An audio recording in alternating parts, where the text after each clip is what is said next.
Paris, Londres, Naples, Vienne et Francfort sont les 5 piliers sur lesquels la famille Rothschild a bâti son empire et est devenue une des familles les plus puissantes au monde. Mais qui est l'homme à l'origine de cette dynastie et qui fut reconnu en 2005 par le magazine Forbes comme le 7e homme d'affaires le plus influent de l'histoire. Du modeste commerçant de prêt sur gage d'un ghetto juif à une dynastie bancaire dont la fortune s'élève à plusieurs centaines de milliards de dollars, l'ascension des Rothschild n'a pourtant rien d'une success story habituelle. Accusés de manipuler les médias, de contrôler l'économie mondiale ou encore de financer des guerres, ils sont au cœur de théories du complot qui datent du 19e siècle et qui perdurent encore aujourd'hui. Voici plus de 200 ans que la famille Rothschild attise les convoitises et attire les regards. Pourtant, très peu connaissent ses origines et comment elle s'est hissée au rang des premières puissances mondiales. Entre ambition et trahison, discrimination et ascension, plongez avec moi dans l'histoire de la légendaire dynastie bancaire européenne, du ghetto à la main du roi. C'est le 23 février 1744, dans le ghetto juif de Francfort-sur-le-Main, dans l'ouest de l'Allemagne, que naît Mayer Amschel Rothschild, fils d'une modeste famille de marchands. À cette époque, moins de 1% de la population allemande est juive et subit une terrible discrimination. Ils sont regroupés dans des ghettos à l'écart du reste de la population. L'activité se concentrait dans la Jugendas, ou rue des Juifs, séparée du reste de la ville par une enceinte de plusieurs mètres de haut et par 3 portes que l'on fermait chaque soir à la tombée de la nuit. L'exclusion était telle que ses habitants avaient interdiction d'en sortir les dimanches et les jours fériés. Véritable ghetto, la rue des Juifs était l'endroit le plus insalubre et le plus peuplé de Francfort. Large d'à peine 3 mètres, sombre et humide, elle était constituée d'un enchevêtrement de maisons qui, faute de terrain, avaient poussé en hauteur et où s'entassaient jusqu'à 5 familles. C'est dans ce cadre que grandit Mayer Amschel Rothschild, 4e enfant d'une famille qui en compte 8 et qui va rapidement se découvrir une passion, la numismatique. La numismatique, c'est l'étude des monnaies et des médailles.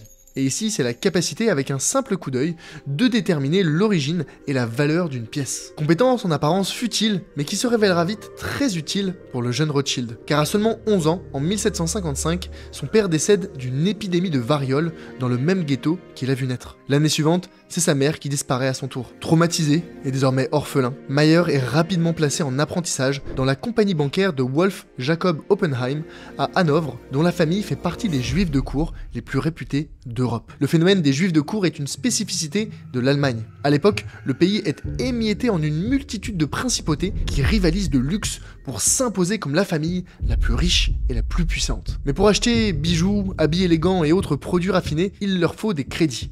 Beaucoup de crédits. Sauf que faute de système bancaire, c'est vers les juifs qu'ils se tournent. Et grâce à leurs réseaux familiaux, ceux-ci deviennent les fournisseurs attitrés des princes allemands. Pendant 7 ans, Mayer baigne dans cet univers et finit par contempler le titre de facteur de cour, c'est-à-dire le fournisseur officiel de la principauté locale. À son retour à Francfort en 1763, Mayer devient marchand d'antiquités, de médailles et de pièces d'or. Grâce à son don pour la numismatique, Mayer Rothschild s'impose rapidement comme un commerçant avisé. Il savait dénicher les meilleures pièces au meilleur prix et s'avère être un homme de confiance, à tel point qu'en 1769, il devient agent de cour pour le prince Guillaume de Hesse-Kassel. Cette nouvelle position lui assure d'emblée une nouvelle clientèle parmi les grandes familles princières allemandes. Les années passent et la fortune de Mayer Rothschild grandit, à tel point qu'il devient, en 1782, le gestionnaire de fortune du prince Guillaume. Mais pour Mayer Rothschild, ce n'est que le début. Il sait que pour asseoir sa position dans le monde de la finance, il a besoin de reconnaissance et de respectabilité. Cette légitimité, Mayer sait que, pour l'obtenir, il doit évoluer vers la banque. Cette évolution s'avère être une idée de génie pour Mayer. À la fin des années 1700, il devient l'homme le plus riche de Francfort. Mais pour Mayer Rothschild, ce titre ne suffit pas à combler son ambition sans fin. Le décès de ses parents l'a marqué. Il sait qu'il est mortel et il refuse de voir son travail partir en fumée à son décès. Alors il se met à rêver. Il rêve d'une richesse qui le dépasse. Il rêve d'une dynastie familiale qui résiste à l'épreuve du temps, survivant aux nations, aux empires et aux maladies. Mais pour concrétiser cette vision, il ne peut se limiter à Francfort ou même à la Prusse. Non. Son empire doit dépasser les frontières. Et pour ça, Mayer va se servir de ses enfants et les envoyer aux 4 coins de l'Europe. Son premier fils, Amschel, prendra sa succession ici, en Allemagne, à son décès. Ce second fils, Salomon, est envoyé à Vienne, capitale du nouvel empire autrichien. Le troisième fils, Nathan, lui, est envoyé à Londres, devenu le centre névralgique de l'époque depuis la révolution industrielle. Le quatrième fils, Karl, est envoyé à Naples, puis James, le 5e fils, est envoyé à Paris.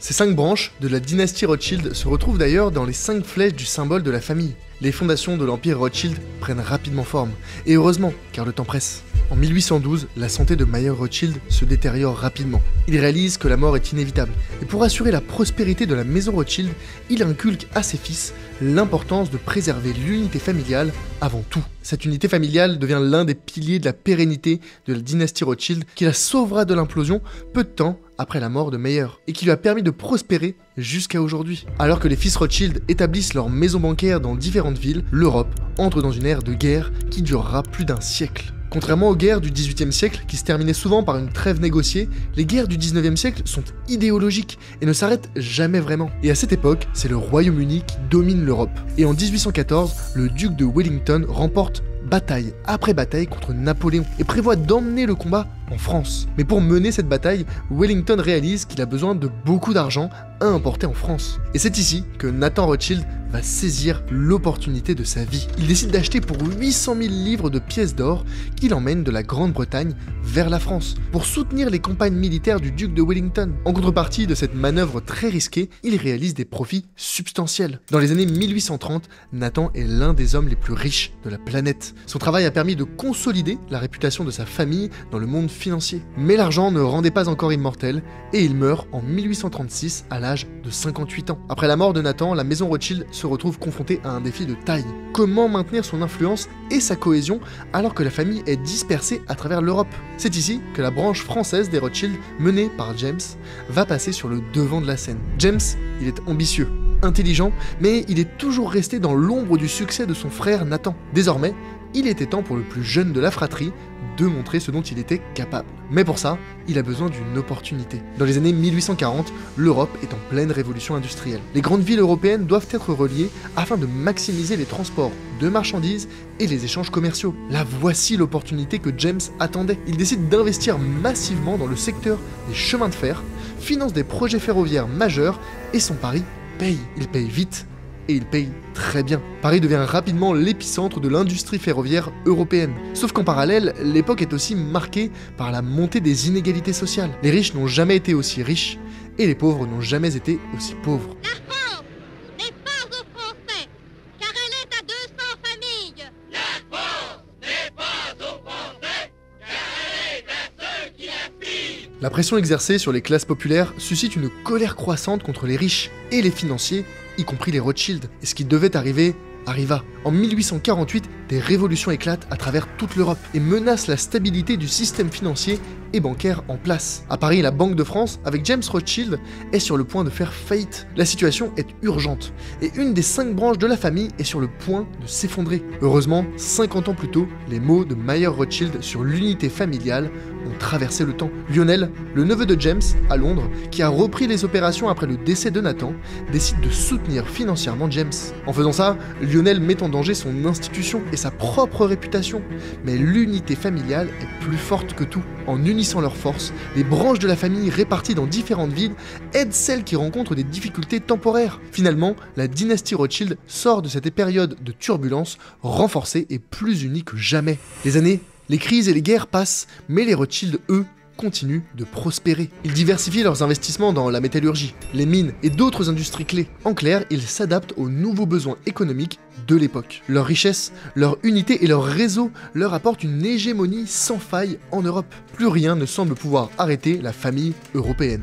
Sauf qu'à partir de la seconde moitié du 19e siècle, la situation change. Jusqu'alors, les Rothschild étaient les seuls maîtres du financement des gouvernements et des guerres. Mais désormais, ils doivent faire face à la montée de nouvelles puissances bancaires venues d'outre-Atlantique. Nouvelles puissances qui vont s'avérer devenir de précieux alliés. Entre 1850 et 1870, l'Amérique connaît une période de croissance et d'expansion sans précédent. Les chemins de fer se multiplient, et avec eux, les investissements et les besoins en financement. Sauf que le gouvernement Cleveland de l'époque commence à manquer d'or, et est obligé de se tourner vers des acteurs privés pour répondre à la demande. Un acteur va notamment se démarquer, John Pierpont Morgan, plus connu sous le nom de JP Morgan. Fils de Janus Morgan, le fondateur de l'institution bancaire, John n'a jamais eu l'opportunité de prouver ses compétences de gestionnaire au monde. Mais la situation allait rapidement changer. Grâce à ses connexions avec une famille fortunée d'Europe, les Rothschild. Pendant des décennies, la famille Rothschild a accumulé des quantités pharaoniques d'or qui vont grandement intéresser les puissances bancaires américaines de l'époque. Connaissant les besoins importants du gouvernement ainsi que les ressources de la famille européenne, JP Morgan y voit l'opportunité qu'il attendait. Il demande aux Rothschild 3,5 millions d'onces d'or qui seront ensuite prêtés à la Réserve fédérale américaine. Prêter à un gouvernement, c'est un gage de sécurité important pour les institutions bancaires. Pour préserver leur crédibilité et leur solvabilité, ils sont connus pour toujours rembourser leurs dettes. Même s'ils manquent de capitaux, ils peuvent toujours augmenter les impôts, comme on le voit d'ailleurs ici en France. L'alliance franco-américaine est rapidement signée. Les deux entités vont renforcer leur hégémonie économique et les Rothschild vont ainsi asseoir leur influence outre-Atlantique. Mais pendant que le regard des Rothschild est tourné vers l'Amérique, un événement va bouleverser le monde entier et marquer l'histoire à tout jamais. Le 28 juin 1914, l'archiduc héritier d'Autriche, François Ferdinand, est assassiné. Un mois plus tard, la Première Guerre mondiale éclate et déchire l'Europe. Plus de 10 millions de soldats meurent au combat et plus de 7 millions de civils sont tués. Pour la première fois de son histoire, les membres de la famille Rothschild sont divisés. Des membres de la famille soutiennent différents camps nationaux et le principe d'unicité, instauré par Meyer il y a précisément un siècle, semble vaciller. C'est pourtant à ce moment que la famille en aurait le plus eu besoin. Bien qu'ils continuent à profiter du financement de la guerre, leur modèle d'affaires est ébranlé par la fragmentation des empires. Après la Première Guerre mondiale, les Rothschild doivent faire face à une vague de ressentiment croissant exacerbée par la montée de l'antisémitisme. En Allemagne notamment, la branche originelle de la famille est gravement menacée par l'ascension des nazis au pouvoir dans les années 1930. La situation devient très dangereuse pour la famille juive de renommée publique. En 1939, à peine 21 ans après la fin de la Première Guerre mondiale, la plus grande guerre de l'histoire humaine éclate. Au printemps 1940, Hitler enchaîne les victoires. Le Danemark et la Norvège tombent rapidement sous occupation. L'armée allemande envahit les Pays-Bas et la Belgique. La France, dernier bastion d'une Europe résistante, finit aussi par tomber face aux blindés et avions allemands. Le 14 juin 1940, Hitler entre dans Paris. Et sa première cible n'est autre qu'un lieu emblématique, symbole de la famille Rothschild. Les Allemands, la première chose qu'ils font, ils ont les adresses. Ils rentrent dans Paris le 14 juin 1940, ils savent où ils vont. Ils vont dans les hôtels particuliers de la famille Rothschild. Pourquoi ? À cause du symbole qu'a représenté la famille Rothschild. On va occuper le terrain. Par exemple, l'hôtel particulier de la rue du Faubourg Saint-Honoré est occupé pendant toute la guerre par l'Aéroclub. C'est le club des officiers de la Luftwaffe. La Grande-Bretagne est la prochaine cible de l'Allemagne. Et si Hitler la conquiert, la maison Rothschild est vouée à une disparition certaine. Alors que certains membres des Rothschild s'engagent dans des mouvements de résistance contre l'occupation nazie, beaucoup fuient l'Europe et perdent tout pour échapper à la persécution. La Seconde Guerre mondiale a autant marqué l'histoire de l'Europe que celle de la famille Rothschild. Le régime de Vichy va dépouiller la famille de ses titres de propriété et de ses biens au profit des généraux nazis. Mobilier, argenterie, tableaux, Hermann Göring, numéro 2 du régime et grand fan d'art, va s'emparer d'une part importante du patrimoine familial. Pire encore, leur nationalité française leur est retirée, preuve qu'ils ne sont plus les bienvenus sur le territoire. Les Rothschild ont subi de lourdes pertes financières et sont plus divisés que jamais. Finalement, en 1944, le général Eisenhower annonce la capitulation des forces allemandes face aux Nations Unies. L'Europe est libérée, mais à quel prix ? Alors après la guerre, l'État français va indemniser les Rothschild à hauteur de 10% des pertes subies. Ils retrouveront une partie des biens volés par les Allemands, mais se souviendront à jamais que leur nom peut faire d'eux une cible. Après cette épreuve, la maison Rothschild s'efforce de se reconstruire, mais le monde a changé. Les États-Unis émergent comme la nouvelle superpuissance. Wall Street remplace progressivement Londres comme centre de la finance mondiale. Alors que la dynastie Rothschild devient de plus en plus fragmentée, Nathan Rothschild, de Londres, relève le défi de reconstruire la grandeur de sa famille. Nathan est convaincu que tant qu'il entretiendra de bonnes relations avec les gouvernements des pays puissants, leurs affaires continueront de prospérer. Plutôt que de viser l'expansion, les Rothschild préservent leur modèle d'entreprise comme un club privé. Ils financent les élites et les politiques tout en se préservant de la surveillance du grand public. Dans les années 1970, un futur magnat des médias sollicite l'aide de Nathan. Son nom est Robert Maxwell. Maxwell a servi dans l'armée britannique pendant la Seconde Guerre mondiale. Après la guerre, il travaille pour les services de renseignement britanniques et entre ensuite dans l'industrie de l'édition. Dans les années 1950 et 1960, Robert Maxwell avait acquis plusieurs sociétés d'édition britanniques et son ambition entrepreneuriale ne faisait que croître avec les années. Mais pour étendre son empire commercial, il avait besoin d'argent, beaucoup d'argent. Des quantités d'argent que seules des puissances comme les Rothschild peuvent fournir. Les deux familles ont donc fait affaire et ont continué de s'enrichir de façon gargantuesque pendant des décennies. Dans les années 1980, le système bancaire évolue rapidement. Les grandes banques acquièrent des plus petites, créant des méga-banques. Et des désaccords éclatent au sein de la famille Rothschild. Certains pensent qu'il devrait s'allier à d'autres institutions afin de renforcer son influence, tandis que d'autres affirment que la banque Rothschild doit rester la propriété de la famille. Malheureusement, le débat est abruptement arrêté le 30 octobre 1981 avec l'arrivée en France au pouvoir de la gauche avec François Mitterrand qui décide de nationaliser la banque Rothschild. L'indemnisation de 500 millions de francs, soit 76 millions d'euros, est dérisoire pour la famille qui se voit privée d'un de ses principaux actifs, sa banque d'affaires. Guy de Rothschild décide de partir aux États-Unis et passe le relais à son fils, David, pour reconstruire l'activité Rothschild en France. Je pensais que je devais, au fond, l'histoire de ma famille, c'est un peu grandiloquent ce que je vous dis, de pouvoir reconstruire quelque chose si c'était possible. Est-ce qu'il y avait un petit côté revanche ? Oui, et puis on a mené un combat, d'abord pour avoir le droit de récupérer la licence bancaire, puis ensuite pour récupérer le nom. Et c'est un combat qui, quelquefois, comportait des moments douloureux, mais que j'ai aimé. Ce qu'il fera avec brio, avec l'aide de la branche anglaise, dirigée par Sir Evelyn de Rothschild. Ensemble, ils décident de ne pas créer une nouvelle banque d'affaires, mais une maison de titres spécialisée dans la gestion de patrimoine. Aidé par son réseau, David fait prospérer l'établissement jusqu'en 1984, quand Robert Badinter convainc Mitterrand d'autoriser la famille à devenir une véritable banque. En 1986, la droite remporte les législatives et privatise massivement. Et pour gérer cette privatisation, Édouard Balladur, ministre de l'économie, nomme Rothschild banquier conseil de l'État. David a réussi. La dynastie Rothschild renaît de ses cendres plus soudée que jamais grâce à la nouvelle alliance entre la branche française et anglaise. Mais ces discordes passent au second plan en 1991 quand Robert Maxwell est retrouvé mort, peu après que des révélations aient surgi selon lesquelles il aurait détourné des centaines de millions de fonds de pension de ses employés pour soutenir son mode de vie luxueux. La famille Rothschild était-elle impliquée ? Les circonstances de son décès sont encore aujourd'hui un mystère non résolu. Mais cette affaire a encore une fois entaché le nom de Rothschild. La famille finit par se mettre d'accord.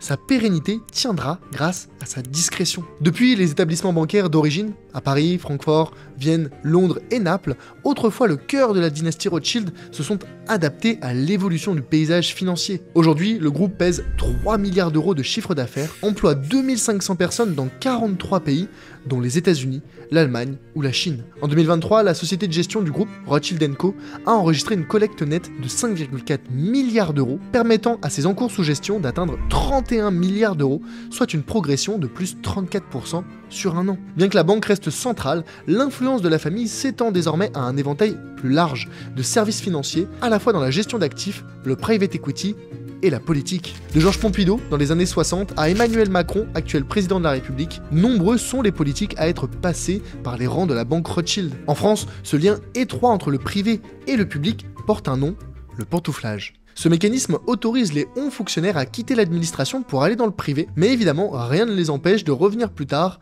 aux plus hautes fonctions de l'État. Forcément, cette pratique fait naître des soupçons de conflits d'intérêts. C'est rien d'autre qu'une forme dévoyée du lobbyisme. On embauche un haut commis de l'État qui a servi l'intérêt de la nation. On sait très bien que dans un second temps, ce haut fonctionnaire nous servira. Donc c'est Rothschild d'un jour, Rothschild de toujours ?